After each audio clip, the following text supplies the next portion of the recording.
pense qu'il y a plus de 60 ans qu'il n'est même pas passé à Poligny. Alors vous pensez bien, une arrivée à Poligny, c'est extraordinaire, c'est un moment d'enthousiasme général pour Poligny, pour l'ensemble de mes collaborateurs, des bénévoles. C'est vraiment un moment exceptionnel.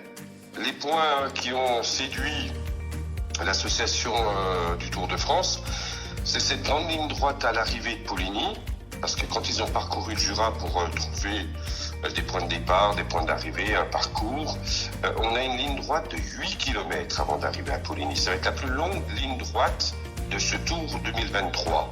Et puis l'image aussi peut-être du comté, toute la filière réside ici à Poligny, l'INRA, l'école de laiterie, le centre d'interprofession de Gruyère-le-Comté, CGC, toute la filière est présente à Poligny. Et c'est une ville où vieillissent 800 000 meules de comté chaque année.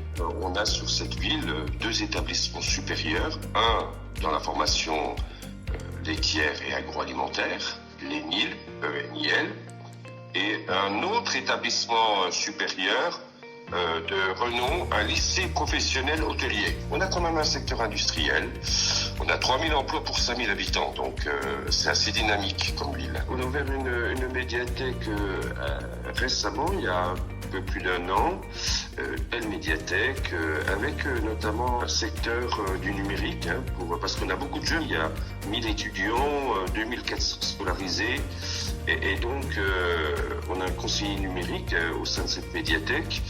Et la part du numérique est présente assez fortement dans cette médiathèque. Il y a la possibilité d'avoir des outils numériques. Et puis il y a aussi une salle avec des casques, des écrans pour s'adonner au plaisir des jeux numériques. C'est vrai que cet espace numérique est assez novateur ici en milieu rural.